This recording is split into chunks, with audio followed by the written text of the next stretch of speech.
화제의 뉴스를 골라 과학 기자의 시선으로 분석하는 과학 본색 시간입니다.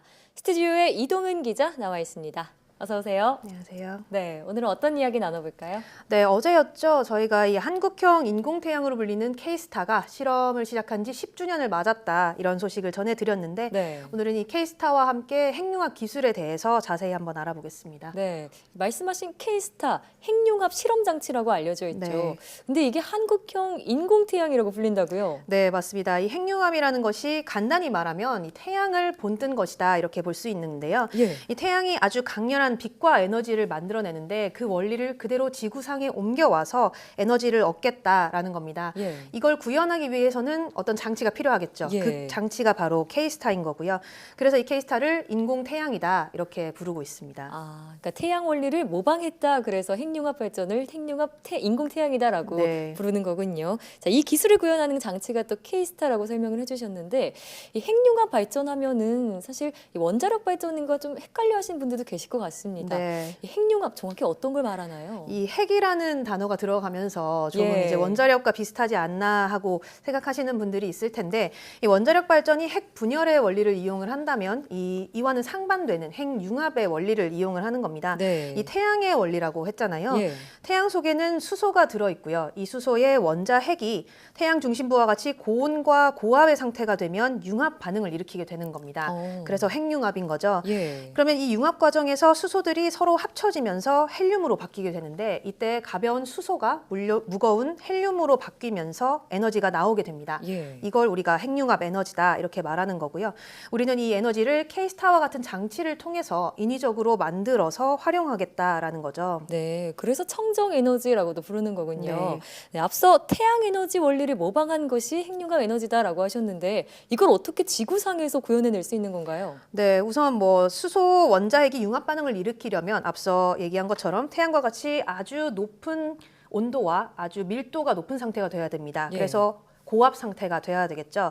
지구상에 존재하지 않는 1억 도 이상의 플라즈마를 이용해서 이런 상태를 만들게 되는 건데요. 네. 이 플라즈마는 고체, 액체, 기체가 아닌 제4의 물질이라고 볼 수 있습니다. 예. 그런데 이 초고온 플라즈마 상태에서는 원자핵이 자유롭게 움직이기 때문에 핵융합이 활발하게 잘 일어날 수 있는 겁니다. 네. 그런데 이렇게 플라즈마가 발생하면 이 플라즈마는 형태가 있는 물질이 아니기 때문에 이거를 우리가 제어를 할 수 있어야 되는데 네. 그래서 우리가 이 D자 모양으로 생긴 초전도 자석을 만들게 되는 겁니다. 자석을 만드는 거군요. 네, 그러면 이 자석이 아주 강력한 힘을 발휘해서 주변에 자기장이 생기게 되는데 이 자기장이 플라즈마를 진공 상태로 이렇게 도넛 모양으로 가둬놓게 되는 겁니다. 예. 이 안에서 플라즈마를 발생시키고 높은 온도로 가열을 하게 되면 핵융합 반응이 일어나게 되는 거죠. 네, 자 이렇게 해서 초고온 플라즈마를 발생시킬 수 있게 된다면 핵융합 에너지도 얻을 수 있게 네, 되겠군요. 맞습니다. 이 플라즈마를 가둬놓는 그런 그릇의 역할을 하는 게 그럼 K스타다 이렇게 볼 수 있겠군요. 네, 맞습니다. 이 그릇 안에 진공의 용기를 만들어 놓고 예. 그 안에 플라즈마를 발생시킨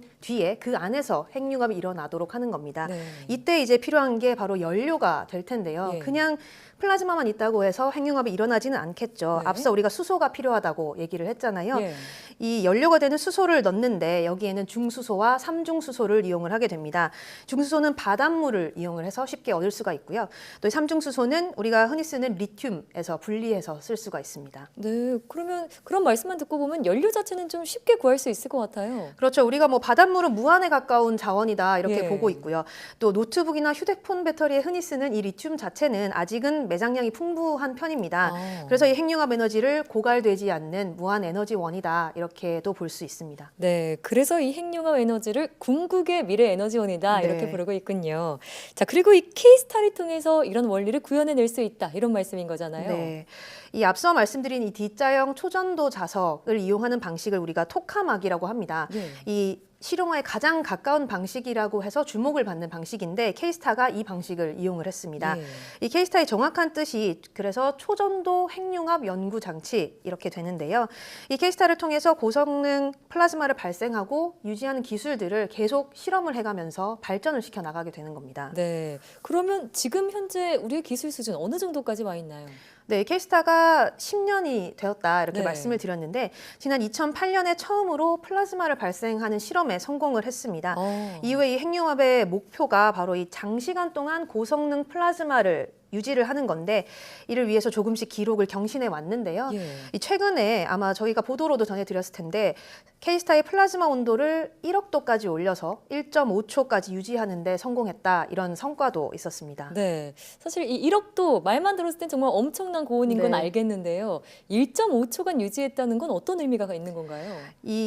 우리가 10년 동안 온도를 조금씩 올려온 셈인데 네. 언뜻 보면 작은 차이 같지만 여기에 굉장한 기술력이 들어가는 겁니다. 네. 이 1.5초라고 하는 게 지금은 실험 단계이기 때문에 여기서 조금씩 이 시간을 늘려가야 되는 건데요. 네.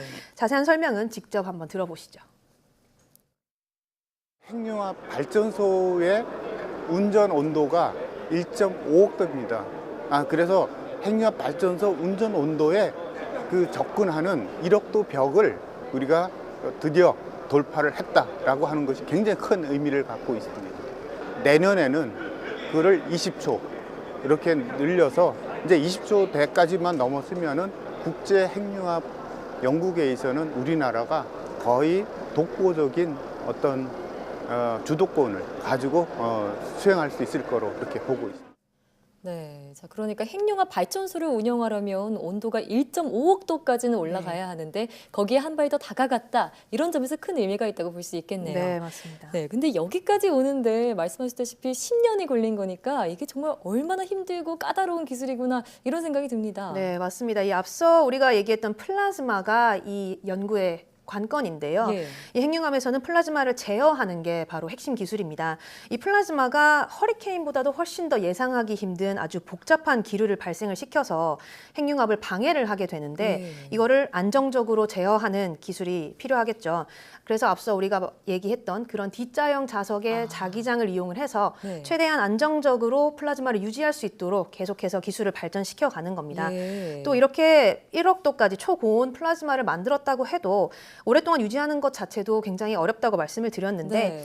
이 앞서 인터뷰에서 들으신 것처럼 이거를 10초만 늘리는 것도 굉장한 성과입니다. 예. 이 앞으로 K스타는 올해 안에 이 10초까지 이 시간을 유지하겠다 이렇게 얘기를 했는데요. 예. 조금씩 이렇게 기록을 새롭게 경신을 하면서 지속 시간을 늘리고 있는 겁니다. 네, 그러니까 1.5초 유지한 것만으로도 우리나라 기술력이 정말 상당하다 이렇게 보일 수 있을 텐데 네. 그럼 다른 나라들의 상황은 어떨까요? 네, 이렇게 이 1억도 플라즈마 달성에 성공한 나라가 우리가 두 번째입니다. 앞서 이 중국이 지난해 11월에 이 1억도 가열에 성공했다 이런 발표를 한 적이 있는데 네. 원리가 조금 다릅니다. 그래서 어. 원리를 들여다보면 실제로 핵융합 반응을 일으키는 데는 우리 K스타가 훨씬 더 가깝다 이런 평가를 받고 있습니다. 예, 그러니까 두 번째이긴 하지만 원리만 따지면 우리나라가 전 세계적으로 가장 뛰어난 기술력을 갖고 있다. 네. 이렇게 볼 수도 있겠어요. 맞습니다. 사실 우리나라가 미국이나 일본, 유럽의 경우가 1990년대 이미 핵융합 연구를 시작을 했다면 우리나라는 2000년대 들어와서 이 핵융합 기술에 대해 관심을 가지기 시작했습니다. 예. 그렇지만 이 후발주자면서도 굉장히 빠르게 성장을 하면서 이제는 기술을 주도하고 있다 이렇게 볼 수 있는데요. 미국은 이 민간 투자를 중심으로 활발하게 기술 개발에 힘을 기울이고 있고요. 예. 일본도 우리처럼 이런 초전도 핵융합 장치를 건설하고 있습니다. 이 각 나라의 상황을 관련 내용 인터뷰로 들어보시죠. There are two priorities. The first one is to deliver ITER. The second priority of the US is clear, and that is to produce some fusion electricity by the middle of the century. The national academies say a pilot plant. That's actual electricity from fusion by the middle of the century. In Japan, we have a very global strategy toward realization of nuclear fusion energy. We are aiming to achieve that middle of this century. Towards that goal, now in Japan, we are constructing a superconducting tokamak device named JT60SA. 네, 이렇게 인터뷰로만 봐도 정말 국제적으로 핵융합 연구에 대한 관심이 뜨겁네요. 네, 맞습니다. 이 중요한 것은 이런 각 나라의 연구가 결국은 국제 공동 연구로 이어진다는 건데요. 예. 이 현재 프랑스 카다라슈 지방에는 국제 핵융합 실험로 이터가 건설 중입니다. 쉽게 말해서 실제 핵융합이 전기 생산에 사용될 수 있는지를 실증해 보는 장치인데요. 네. 500메가와트급의 에너지 발생 장치를 실제로 만들어서 핵융합 기술을 검증해 보는 겁니다. 여기에 우리나라를 포함해서 미국과 일본, EU와 같이 선진국 17개 나라가 함께 7개 나라가 함께 참여하고 있는데요. 각 나라가 자체적으로 개발한 기술과 연구 성과들이 모두 이터에 한 번에 적용이 돼서 네. 하나로 모이면 이 실증로가 완성이 되는 겁니다. 네, 정말 국제적인 초대형 프로젝트다 이렇게 볼 수 있겠는데요. 자, 이렇게 전 세계적인 협력이 이루어져야 할 만큼 핵융합 연구가 주목받는 그 이유는 뭘까요? 네, 우선 이 장점을 살펴보면 가장 큰 이유는 효율성입니다. 이 핵융합 연료 1g이 석유 8톤에 해당하는 에너지를 만들 수 있는데요. 이 쉽게 말해 욕조 반 정도 양의 바닷물에서 추출한 중수소와 네. 노트북 배터리 하나 정도에 들어가는 리튬이 있으면 한 가정이 30년 동안 쓸 수 있는 전기를 생산할 수가 있습니다. 예. 또 이 원자력 발전과 비교를 해도 7배 이상 에너지 효율이 높은 것으로 알려졌고요. 또 이 사고가 나더라도 폭발이나 방사성 물질 누출의 위험이 적은 편입니다. 네. 이 연료를 한 번에 넣어 놓는 게 아니라 조금씩 계속해서 넣는 방식이기 때문에 연료 주입만 멈추면 바로 이 핵융합 반응을 중단할 수 있거든요. 아. 그래서 이 폭발 위험이 거의 없다고 볼 수 있고요. 예. 또 이 핵융합은 고준위 폐기물이 아니라 중저준위 폐기물만 나오게 됩니다. 이 경우에는 이 수십 년 정도 보관을 하게 되면 자연 상태로 되돌려 보낼 수 있는 상태가 되거든요. 네. 그러니까 뭐 환경 오염에 대한 우려도 좀 적다라고 볼 수 있겠죠. 네, 덧붙여서 또 앞서 연료 공급까지 쉽다고 하셨으니까 네. 정말 궁극의 에너지원으로 부릴 법한데 언제쯤 이 기술이 상용화될까요? 이 현재 이 이터가 완공되는 시기가 이 2025년 정도로 예상하고 있는데요. 예. 그러면 이제 여기서 상용화에 필요한 기술들을 모두 검증해 볼 거고요. 이 검증이 끝나게 되면 전문가들이 한 2040년쯤 되면 우리가 실제로 상용화할 수 있는 핵융합로가 건설되지 않을까 이렇게 내다보고 있습니다. 네, 아무래도 상용화까지는 꽤 오랜 시간이 남긴 했지만 그 속에서 우리나라가 좀 주도적인 역할을 할 수 있게 기대해 보겠습니다. 오늘 말씀 잘 들었습니다.